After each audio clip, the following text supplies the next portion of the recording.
By now, I know for a fact if you're actually seeing this video that it was meant for you because of all the issues that I had actually getting it recorded and posted. Just to give you a little bit of my backstory, I was born into a family where the most prominent thing that I knew was neglect. The second most prominent thing I knew was drugs. The third most prominent thing I knew was sex, either done around me or to me. At one point, I even saw my mom getting taken advantage of. On my fourth birthday, I remember my mom and her friends went and did the whole birthday thing, the cake or whatever. It was late at night. And as soon as they got done singing and everything, they sent me to bed, said I could have cake and ice cream the next day. I get into my room and I'm laying there on my way to sleep. I wasn't scared of the dark. I wasn't one of those that was all scared of like ghosts or whatever.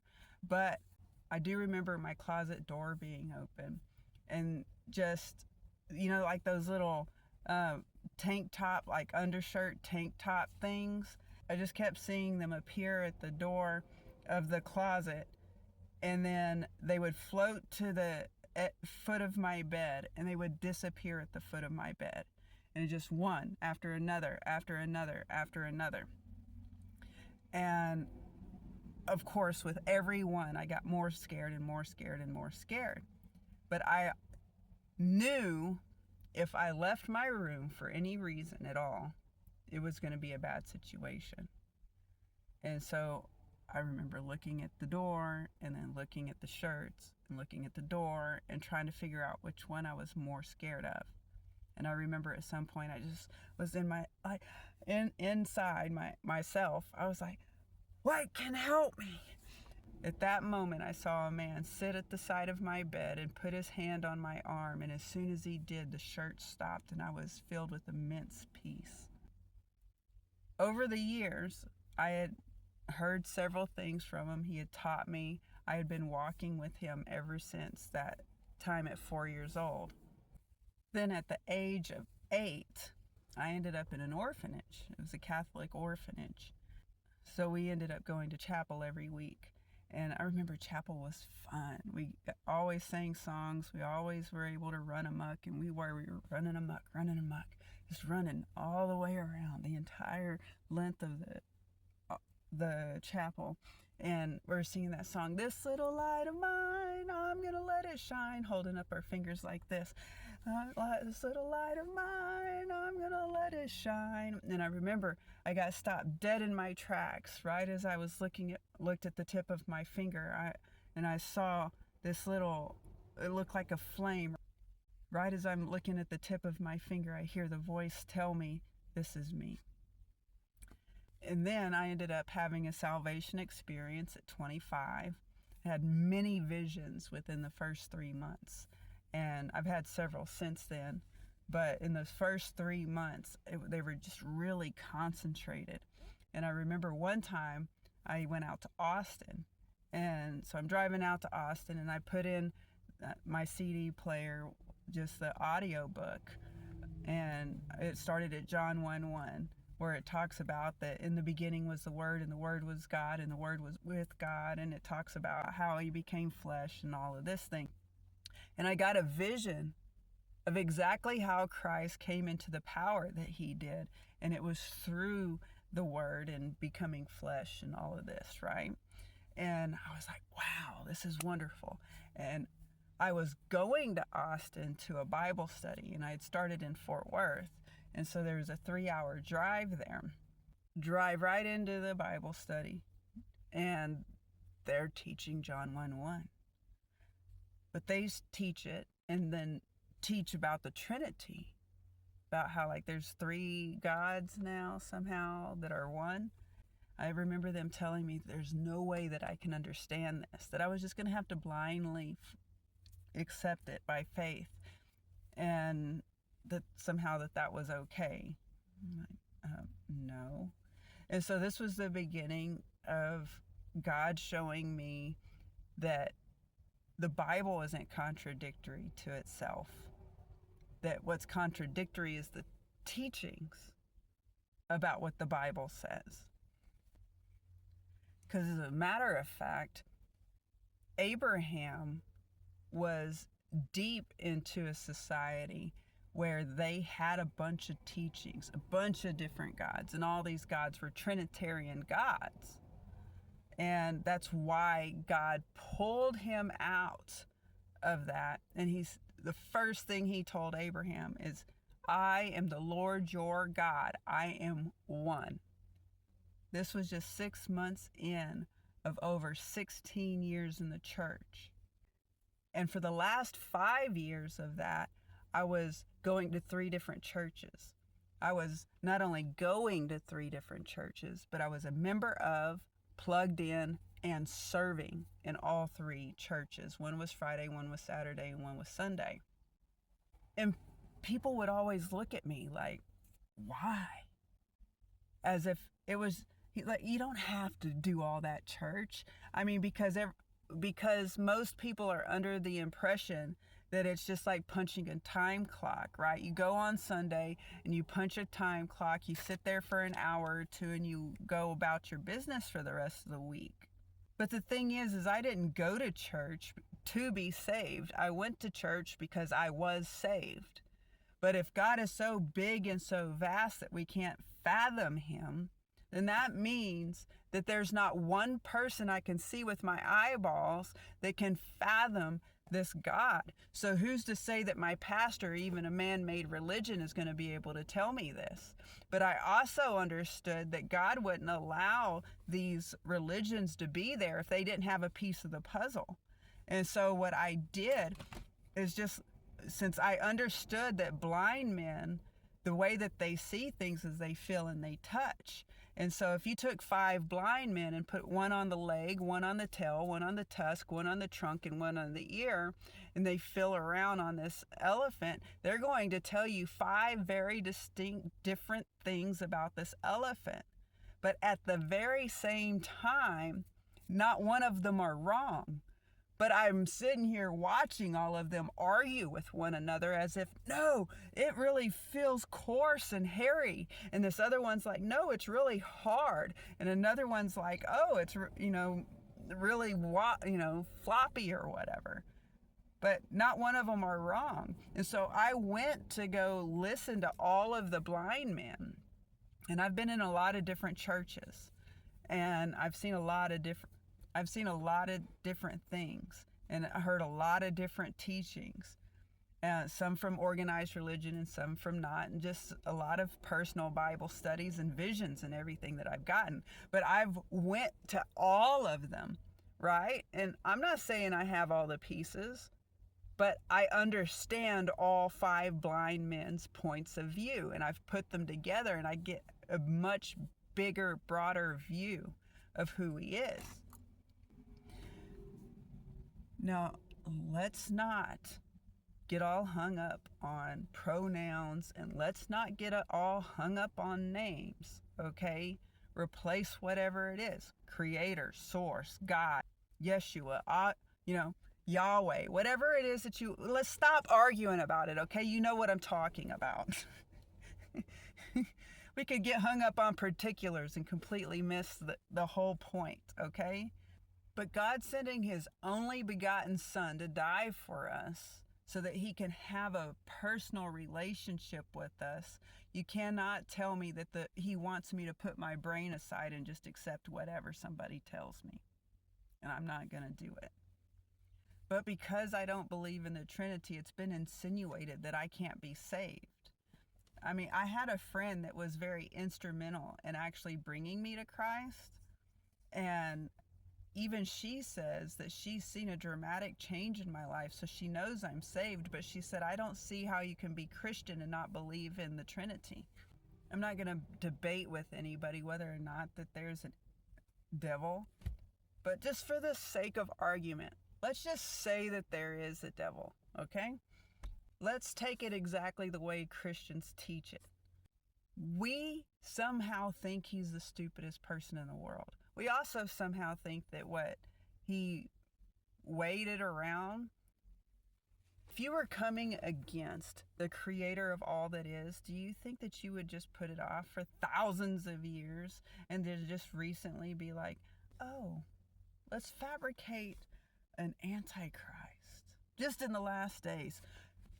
Do you realize this started back in Adam and Eve's time? Jesus came to correct that.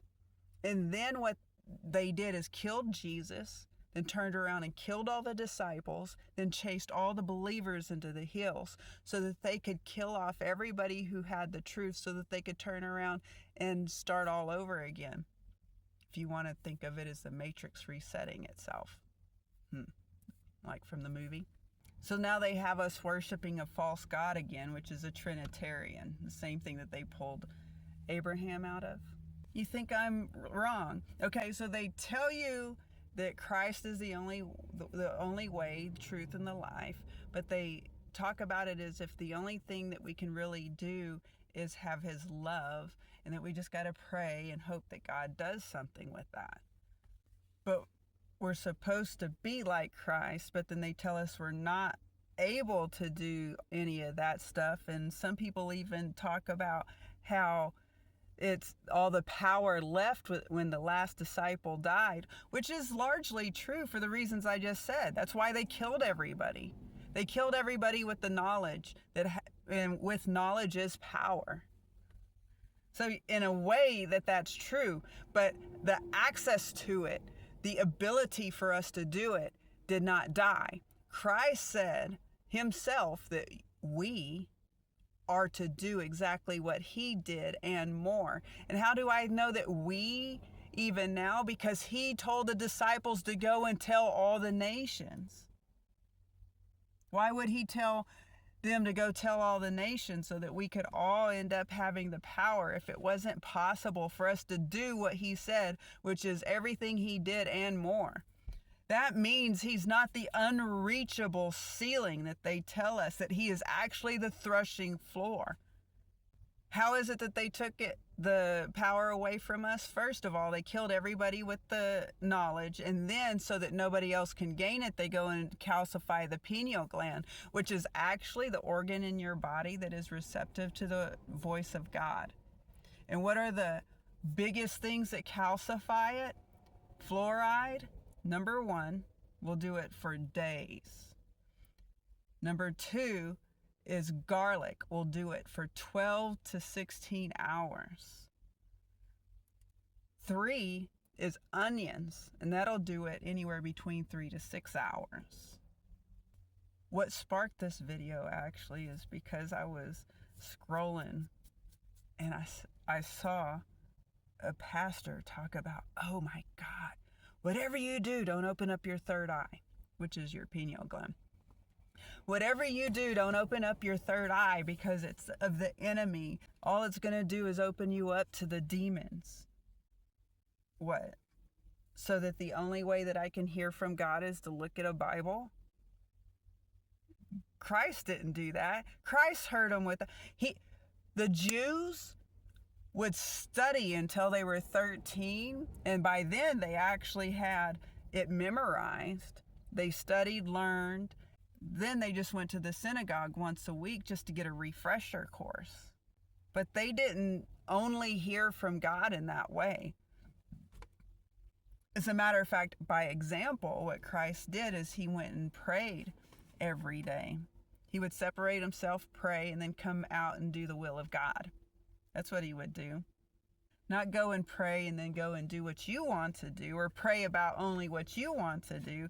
He did only what he saw his Father doing, and he only said what he heard his Father saying.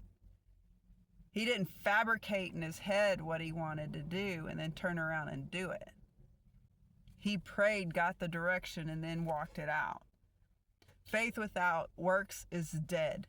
If God really sent his only begotten Son here to die for the remission of our sins, then why would he put stipulations on it? He sent his only begotten Son to die for you, but he's going to put stipulations on it. How much sense does that make? Like you have to do X, Y, and Z, or if you do X, Y, and Z, you're not going to make it. Think about you. If you loved somebody so much you would send your son to die for them, you think you would put stipulations on it? And then send Christ to come here and tell you that you could do everything he could and more, but you can't? I'm telling you, this is a contract to sell your soul to the devil. That is the reason that there's past lives. I'm not saying that there should be past lives. I'm saying that is the reason that there are lives, that because we keep getting recycled. Our soul, we have believed this lie and we've allowed it because we come in here, right? We understand when we come in here that we are still connected to him. And there's a time period in which we get separated from that, right? And that has to do with the whole thing where they're like dangle things in front of your face, and then you like tickle them, and you're like beep beep boop beep beep boop boop, and you're trying to really bring somebody into the body. That's how we start forgetting. But as we're leaving, we still are connected to this body and this teaching, and they convince us to stay instead of going and being back connected with our Father. This is the reason that there's a waiting list to get into here, by the way. Yeah, go look at what is it? It's John 14:12 says we're supposed to do everything Christ did and more. But we have this whole thing like, what would Jesus do? Well, Jesus would connect directly to the Father so that he can hear exactly what he had to say. And John 14:12 says we're supposed to do everything that he did and more. As a matter of fact, I believe that we were charged to do that. That means if you truly believe in Christ, you're going to do everything he did and more. And he didn't make followers. He never one time said, go make followers of all the nations. He said to go make disciples of all the nations. These are leaders of the church. In two different places in James, it tells you to go make disciples. But this lady was talking about whatever you do, don't open up your third eye. I bet you she teaches that Christ is the reason for Christmas and Easter. And then, even though the Bible talks about not using evergreens, decorating it with gold, and then putting something on top of it, and she's going to tell you Jesus is the reason for this season. No, not at all. As a matter of fact, look up truth and traditions, Christmas and Easter. It'll lay it all out for you. But the same lady that's teaching you not to open up your third eye is going to tell you about the Trinity, Christmas, and Easter. All three of the most prominent things in Christianity that is straight from idol worship. Almost every religion that serves idols has a Trinitarian teaching. Christmas is in December. That's when they celebrated the winter solstice. And then Easter is one of the worst holidays ever. All right, I would celebrate Halloween before I celebrated that. And I'll tell you why. It was for the goddess of Estar, which is the goddess of fertility, which is why we have eggs and why we have rabbits. Those are both symbols of fertility. And it is really sad to have a church that would bring a rabbit and lay eggs. At the same time, they put evergreens on their altars.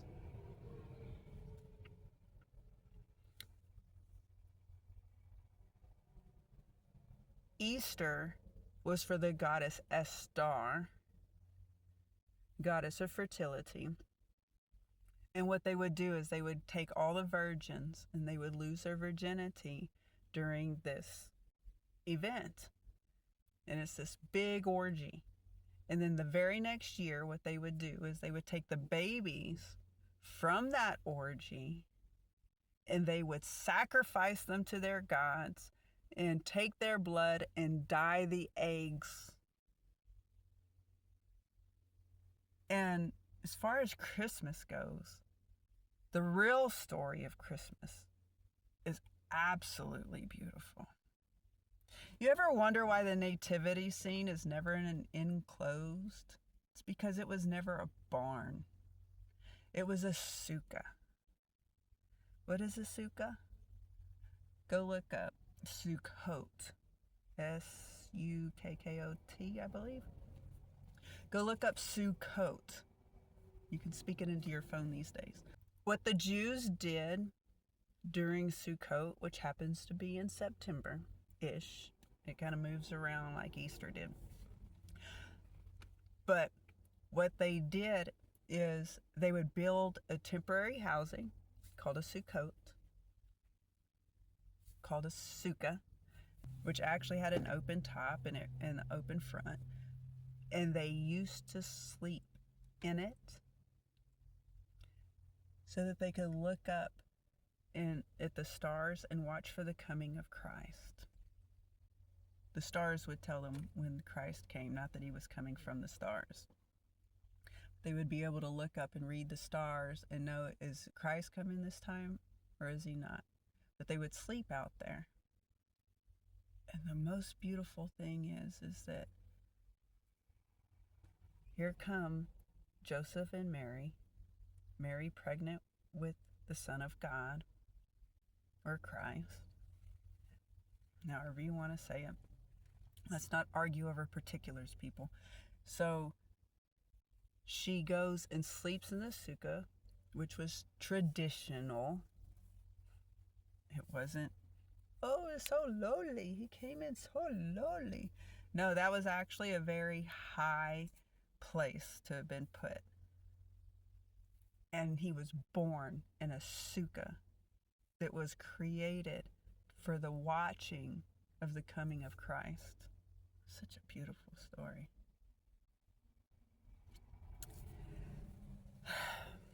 But we replace it with a bunch of gifts and elves and a red fat guy that comes down our chimney. Did you know this is how new some of this stuff is? Did you know that the elves are new? Like within the last 100 years or so, elves were created. They were brought to us through Coca-Cola. Yeah.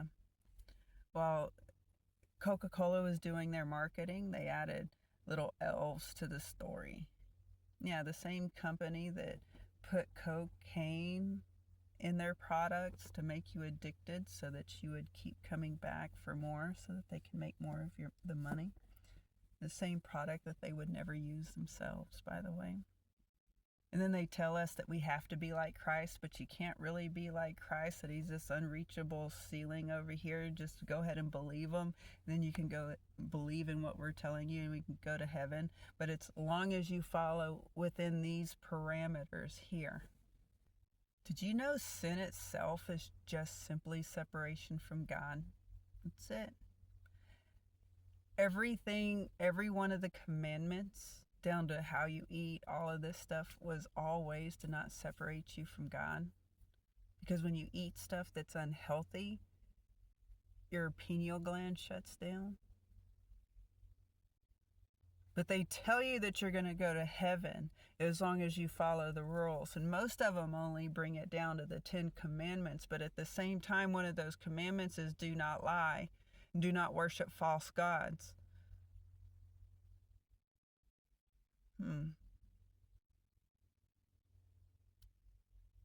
Christmas and Easter fall in both of those.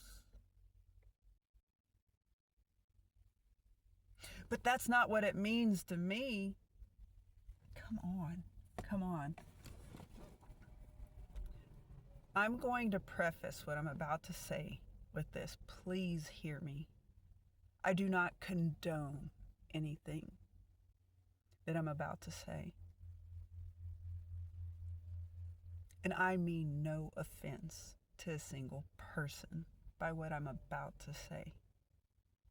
But I'm going to say it because it is such a great example of what I'm talking about. Okay?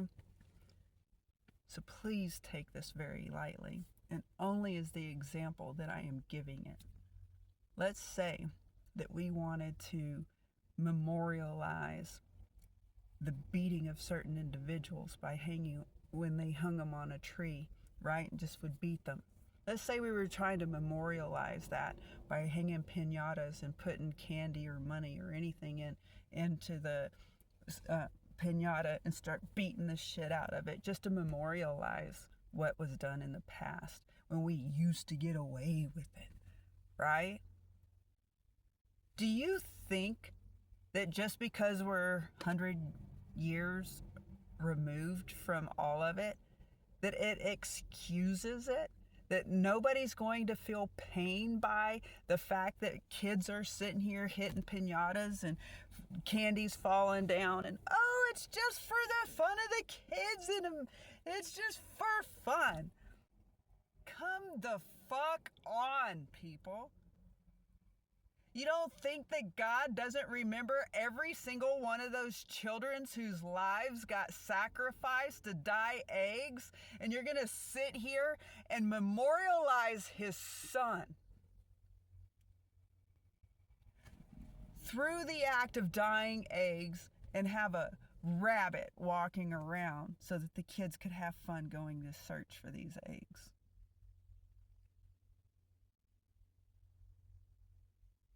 Or walk into a church and have an evergreen sitting right on the altar when he says, do not worship me the way that the idols do. He specifically said that. Here's an example. Oh my goodness, what is his name? It's Nebuchadnezzar? It's not Nebuchadnezzar. It's his son. I forgot what his son's name was. But after Nebuchadnezzar, his son took rule, okay?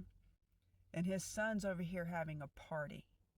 He's having such a great party that you know this man has had parties for a long time, right? Professional partier. And one night, he got so drunk that he decided to go and get all the stuff that the Jews, because they had Jews, they had enslaved the Jews at this point, right? And they had all of their worship stuff just put aside. And he got funny, and he decided he was going to go and get all of that worship stuff, and he started partying right out of all of these holy things that were separated for the worship of God. I'll tell you what God thinks about this Christmas and Easter. I'll tell you exactly what he thinks about it. Even though this professional partier had been doing this whole time, it was only that one night that God got mad, to the point there was a hand appeared out of nowhere and started writing a message on the wall. And that night, that man randomly just died. Why didn't it happen any other night? Interesting. No, it happened only the night that he desecrated something that was holy.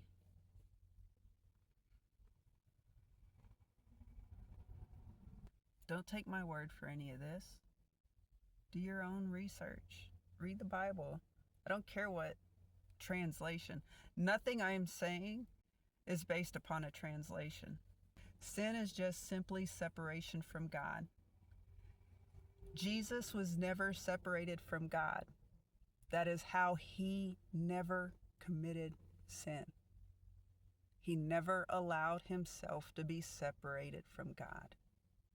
But if you, even in all of this, you can celebrate all these things, but if you show love to somebody of the same sex, oh my goodness, that's an abomination, which wasn't even added into our Bible until 1946. There's a movie called 1946. Go look it up. It explains exactly how that came into being. Oh, but as long as you have sex with someone of the same sex. It's okay.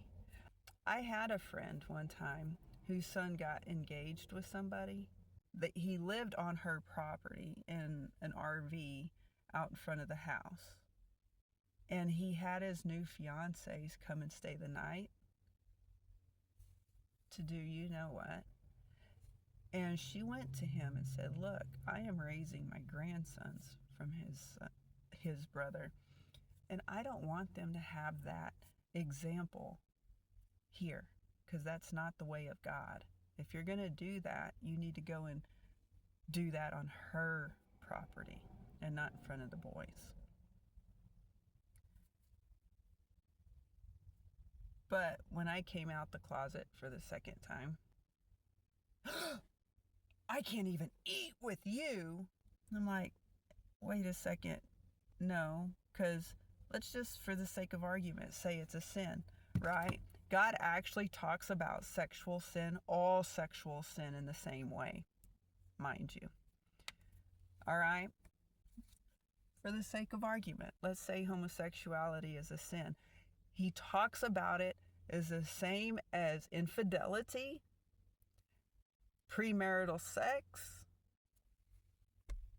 He talks about, it's all sexual sin. A sin is a sin is a sin. One's not greater than another.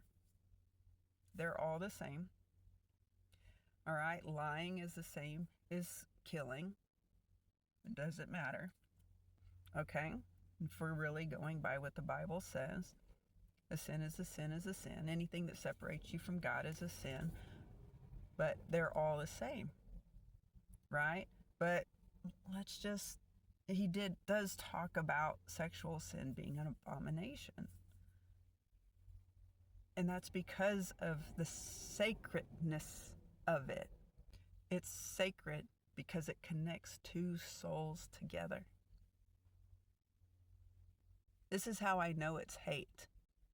Because if his premarital sex with a woman is looked any differently than homosexuality, then there is hate in your heart. And she wanted to go to the full extent of the law and not eat with me because I was a sinner. But her son could live on the property, and no big deal. Just go ahead and do what you want to do as long as it's not on my property.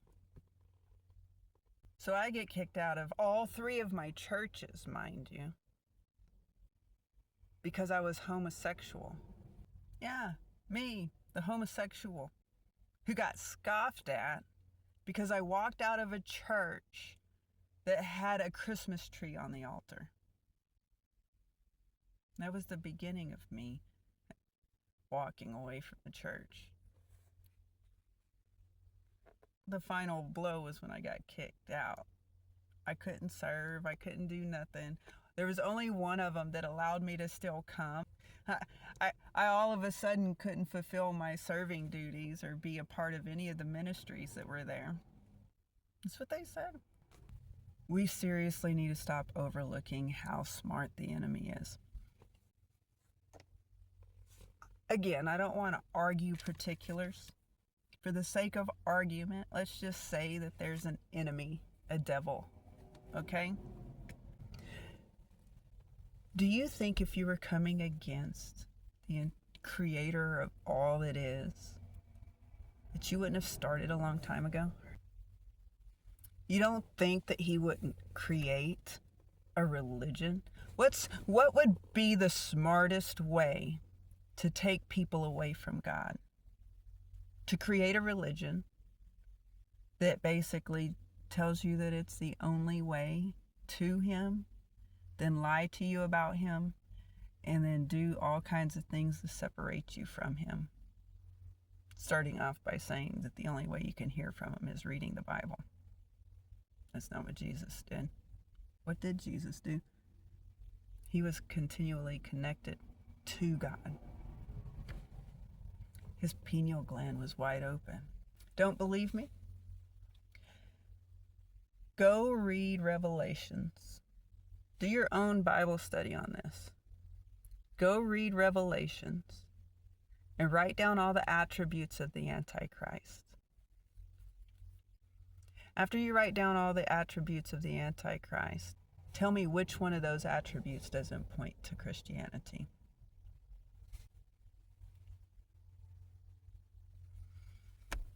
You know what my first clue was? Is that in Revelations, it talks about the mark of the beast being 666. And with Revelations, that Holy Bible has 66 books. Coincidence? I think not. But the same people that give us the religion, gives us fluoride, puts GMO in our food, genetically modifies our food, makes it unhealthy to shut down our pineal gland, tells us that garlic and onions are healthy for you and that you got to brush your teeth with fluoride or your teeth will fall out your head. And then send you to a medical doctor that's going to give you stuff that makes you sick also. And oh, that pill had side effects. Well, let me give you this other pill here. It'll fix those side effects. That only has more side effects. And let me give you that other pill over here because it'll fix those side effects. When most of these pills are very similar to this story, you know how Viagra came about? They were doing a study on this new pill. It was supposed to help with circulation. It didn't do anything for anybody as far as their circulation goes, except for all the men that took it talked about a weird side effect that it had. All of a sudden now, those with erectile dysfunction suddenly were able to have a hard-on. Oh, let's sell it as that then. You know how Sweet and Low came about? Let me just get out of the medical field for a second. You wonder why they call it Food and Drug Administration. Doesn't make sense for those to be connected. But you know how Sweet and Low came about? I don't remember the exact story. Don't quote me exactly on the story, but it had something to do with it was supposed to be a pesticide. And they went to go sprinkle it on, or one of the salesmen are trying to sell it as a pesticide. And a guy, and it was all natural. It was supposed to be like an all natural pesticide. And the guy was trying to sell it to somebody and they said something. And the guy didn't quite understand what he said, but he thought what the guy said was something like, how does it taste? And he goes, oh, I don't know. And he dips down and he licks it. And he goes, oh, that was really sweet. He wasn't very successful at selling it as a pesticide, but it's common sweetener now. But the Bible is very clear that the Antichrist will come in the form of a light and he will deceive the entire world.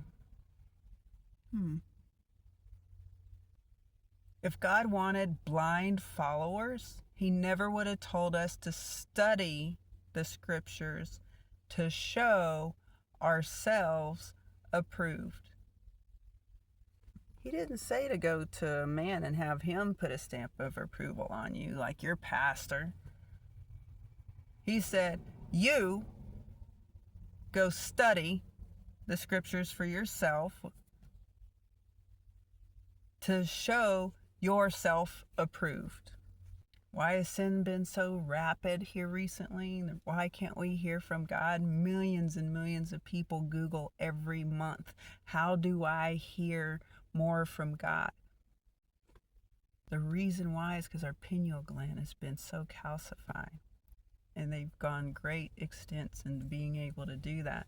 So much so, it is said that in a generation, maybe two, that our bodies will actually end up stop creating them. That we would evolve enough to where human race won't even have one. Do the research for yourself. Let me know in the comments what you find.